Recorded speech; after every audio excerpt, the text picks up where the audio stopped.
While I claim to be no authority on this subject, I will reply to any questions in the comments, and I'm always happy to hear from you if I've missed something. Kokkuri-san is a popular spirit communication game, first made popular in the 1970s. Nowadays, it's popular with school and university students. So what does Kokkuri-san mean? Kokkuri means to nod or bob your head, but the kanji, pictorials, of the word have a different meaning. Ko stands for fox, ku stands for tengu, and ri stands for tanuki.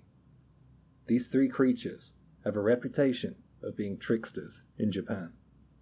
So how do you play? Similar to the Ouija board, in order to make contact, participants will need the following: a slice of white paper, a pen, a coin, 10 yen. Method: start by writing yes and no on the paper, followed by a gate, tori, in between. Then the Japanese alphabet and numbers 0 to 9. You need a minimum of 2 participants, and you need to sit around the paper, or opposite, like you would for an Ouija board seance. Some instances call for the window to be open slightly, so that the spirit may enter the room with you. Place the coin on the gate, then your index finger on the coin, and invite the spirit into the seance by saying, Kokkuri-san, Kokkuri-san, please come and join us. If the coin proceeds to the yes area on the paper, it's time to begin. From this point, you may ask the spirit questions as if you would with an Ouija board. The coin should move to reflect the answers to your questions. When you want to finish the game, you should ask the spirit to please go back to the gate. When the coin goes back to the gate, then you say, Kokkuri-san, Kokkuri-san, please leave us and return. The coin should move to the yes area at this request. But if it doesn't, you need to keep communicating until the spirit agrees to leave. Be sure to thank the spirit for its communication with you, and then the game is complete. It's important to remember to stay calm and take it seriously. Apparently, if you mess around, the spirit won't communicate with you. And remember, don't take your finger off the coin, or the spirit won't ever leave. So what's supposed to happen? The original purpose is to predict the future, be it for romance, success, or fortune-telling. The reason Kokkuri-san has retained its popularity is because of the effects it can have on the participants.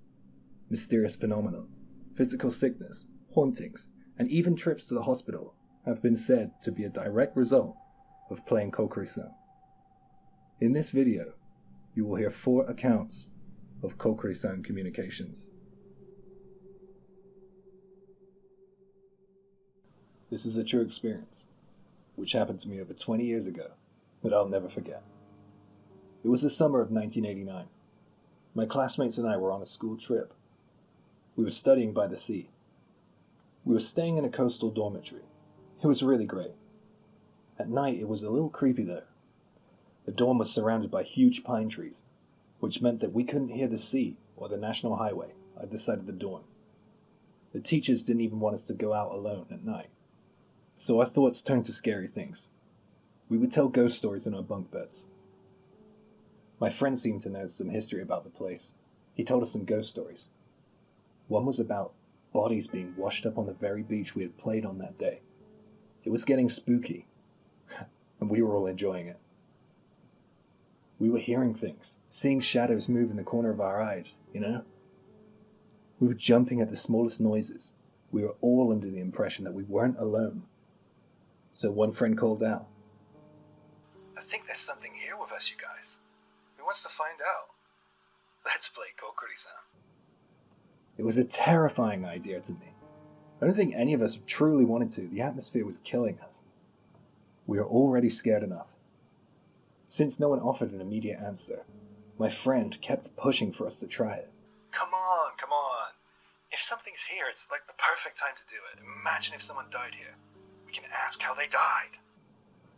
I was really nervous. I had never done this before, but I didn't want to look like a scaredy cat. So we set up the game. The alphabet on a piece of paper, the gate, the coin, everything was in place. Other classmates were watching on, over our shoulders. Then we started our chant.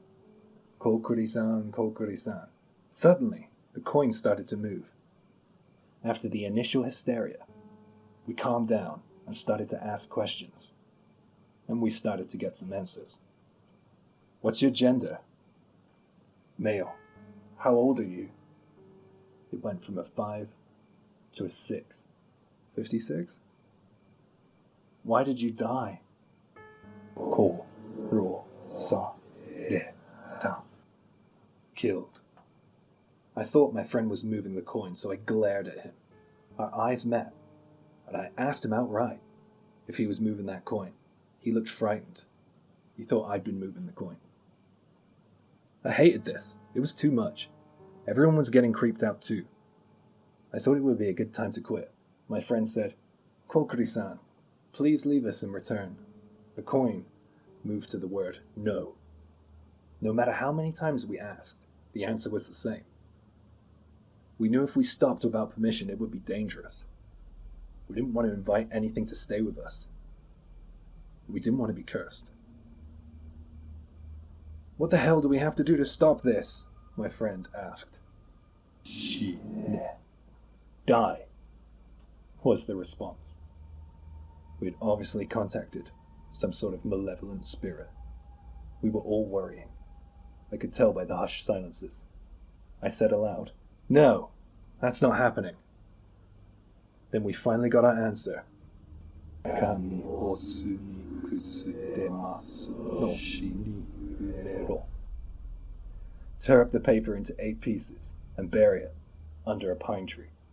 After thanking the spirit, we quickly ended the session. It was weird how specific the instruction was. I quickly ripped up the paper, and we snuck out of the dorm into the darkness of the woods. There was a big pine tree opposite our dorm. I picked a spot beneath it. We dug the dirt with our bare hands and buried the 8 scraps of paper there. All the while, that eerie sense that we were being watched was unshakable. We then agreed there and then that we wouldn't mess around with Kokkuri-san again, or any other kind of spirit communication game. We went back to the dorm, and not one of us had a sound night of sleep. But thankfully, nothing eventful happened. The next day, we left, and summer vacation started. I kind of forgot about the whole thing. Now this is the scary part. Picture the scene. It's 6 years later. I'm training to be a lifeguard, and we get sent on a training course to the very place I went on a field trip with my friends all those years ago. We were staying in a separate dormitory reserved for university students. I had completely forgotten about Kokkuri-san. On the first night we were there, my friend and fellow university student wanted to take a walk and have a smoke, so I decided to join him. We were walking through the trees and past all the other dorms when I heard something. There was a sobbing sound. It was creepy. I was breaking out in goosebumps. Why is someone crying in the woods, alone? As we got closer, we figured out where that sobbing sound was coming from. It was coming from the high school dorm. There was a girl crying by an open window. We went over to her and asked her what was wrong. There's a man stood under that tree. He's scaring me. My friend looked over and replied with a laugh. There's nobody there. Memories began to come back to me. I asked, Which tree? She pointed to the exact tree I had buried those pieces of paper under. It all came back to me. I remembered it all. There was something there with us.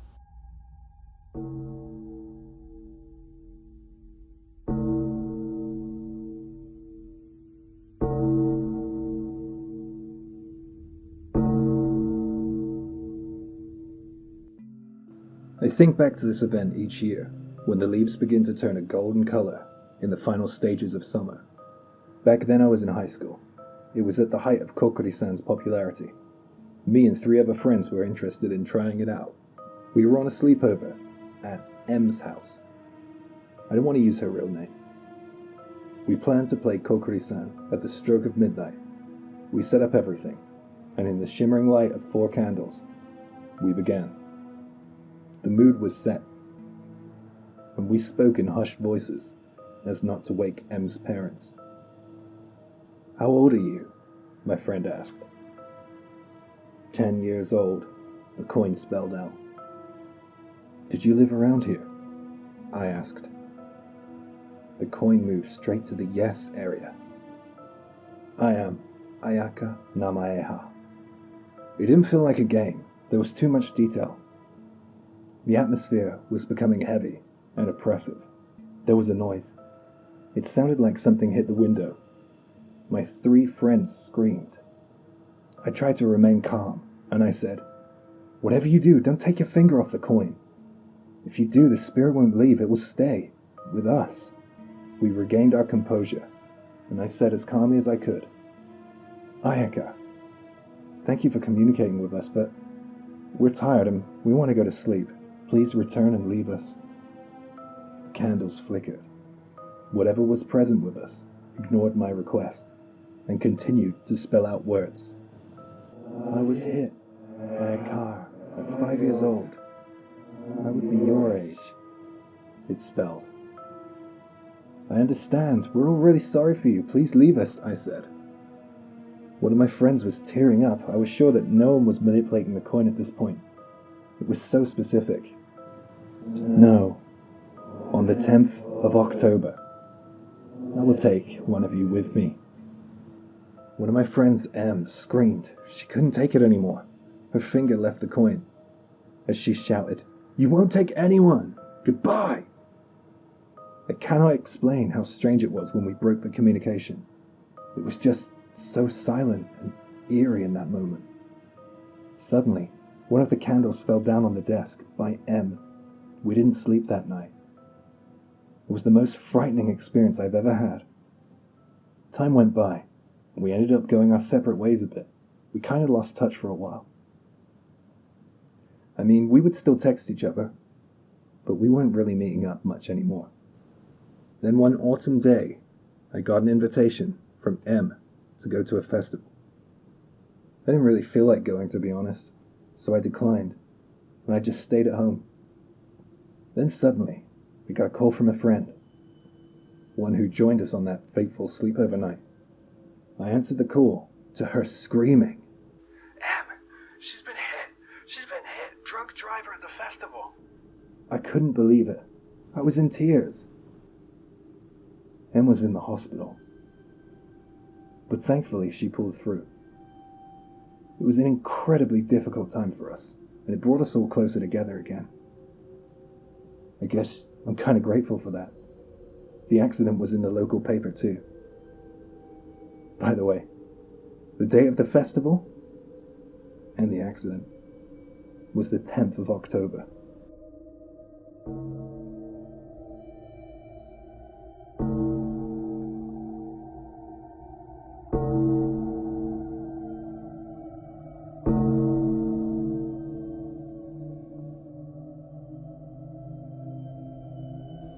This happened when I was in school. When I was younger, I was friends with the kids in our neighborhood, and we would walk to and from school together. One of my friends had an older brother who loved scary things.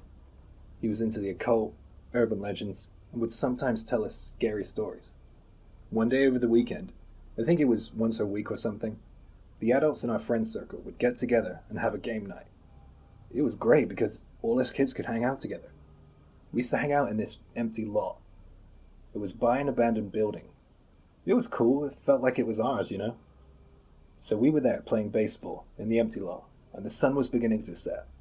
My friend's occult-loving brother turned up. He started to tell us his new scary stories and rumors. Whenever he would come and see us, we would gather around him and hang on his every word. We never got bored of his stories. It was officially dark by the time he mentioned Kokkuri-san. When he finished describing Kokkuri-san and explaining it to us, one kid in our group blurted out, "Let's try it tonight!" I really didn't like this idea, but my friends seemed so excited to try it, and I didn't want to be the only one to resist. We created a plan to meet after dinner, whilst our parents would still be playing their games. We all piled in an upstairs bedroom. while the adults were immersed in their game time downstairs. We all agreed that we would ask one question each to Kokkuri-san while we set up the game. We placed our fingers on the coin in the center of the paper. I asked first. I wanted to get my question out of the way. It was such a long time ago, I can't even remember what the question was. I asked my question, but nothing happened. I asked again. Nothing. Finally, on the third time of asking, the coin began to move. The coin slowly moved towards yes. The others started to ask their favorite questions. We were all shooting each other glances, trying to figure out who was moving the coin. Some asked about the location of items they had lost. Others asked about the weather tomorrow. Exciting stuff, I know. It was all pretty vanilla. One child asked about how he did on a recent test, and the coin spelled out, "I see you playing from my house." We all started to speculate about the abandoned house near where we would play. There was a rumor that the owner took his own life due to an insurmountable debt. We were shocked. We were nervously chatting when the coin began to move again. Korosu. Korosu. Kill you. Immediately after the coin moved to the last letter, the room began to shake. An earthquake? I thought. We were all frightened by the sudden earthquake, so we took our fingers off the coin. We ran downstairs to our parents. Some of my friends had begun to cry. We burst into the room where our parents were playing their games. They were annoyed at us for scaring them and disrupting their game. We said we came running because of the earthquake. What earthquake? My friend's dad asked. There was no earthquake. We were speechless. How did they not feel that? We started to get frightened of Kokkuri-san's curse because we didn't end the game correctly. My friend's brother said that we needed to tear up the paper. Nothing really happened, but I remember being really scared for the longest time after. We promised each other that we wouldn't play near that abandoned house anymore. I used to get the chills every time I would walk past it. I didn't want to see someone in the window looking at me, seeing me. Thankfully, it got demolished, not too long after. We've all grown up now, and one thing I teach my children is, don't mess around with Kokkuri-san.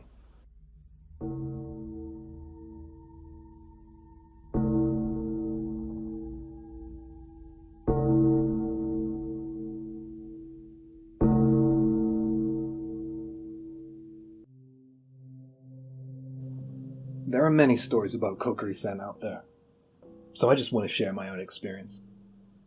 This happened when I was in high school. My friends and I decided to play Kokkuri-san for a bit of a laugh and nothing more. We weren't prepared for what was about to happen. My high school was in a suburban area. It was a pretty normal school. There were some kind of scary rumors about the school there. Some classmates said that the piano in the music room plays a solemn collection of notes by itself at night. Others said that there were these strange, unexplainable, human-faced stains on the walls in a certain room. And of course, there were stories about Kokkuri-san. One day after school, we were all pretty bored and we had nothing to do. Nearly everyone had gone home, but a couple of my close friends stayed behind. We were pretty excited to see what school was like when the sun went down. Rain was lashing the window, and wind was blowing. Perfect conditions for scary stories. Someone mentioned Kokkuri-san. I was super excited to do it, but some of my friends said they didn't really want to mess around with it. But I set up everything before they had a chance to argue. We started asking kind of dumb questions like, who does who like at school? Does the teacher have a wig? Basically any yes-no answers we could think of. I felt like one of my friends was moving the coin, and I was surprised that everyone hadn't figured this out. They were so excited to ask more questions though. They were really getting into it. One of my friends asked, how old will I be when I die? Then Kokkuri-san replied with 20. That was chilling. My friend laughed nervously. Then we all laughed. Then the door to the room burst open. It was one of the seniors. He told us not to mess around with Kokkuri-san, and he was really annoyed with us. He snatched up the paper and threw it in the bin. This played on my mind. We didn't get Kokkuri-san back to the gate. We didn't end things right. Strange things started to happen. The next day, one of my friends said that he saw a ghost. Shortly after, A load of other students said that they had seen a ghost at school. Someone said that they saw a black silhouette in the corner of the room, or coming out of a wall. One girl even said that she saw a little girl stood at the end of the hallway. It was as if the school had become obsessed with the paranormal. The teachers grew a bit concerned. The students were talking about ghosts so often that the teachers eventually prohibited the mention of ghosts in Kokkuri-san. So we would talk in hushed circles, after school, about ghostly goings-on. Sometime after, a female teacher had an accident at school. She said that she saw something and it caused her to faint. When she fainted, she fell down the stairs. She didn't say what she saw. I guess she didn't want to frighten us. We all knew it must be something to do with the paranormal. She said she fainted. Who's to say she wasn't pushed? The most chilling thing of all, as Kokkuri-san predicted, my friend did die. He came off his motorcycle in the winter of his 20th birthday. When I heard about this on social media, I remembered that time at school. I mean, it has to be a coincidence, though. Surely. It's just gotta be.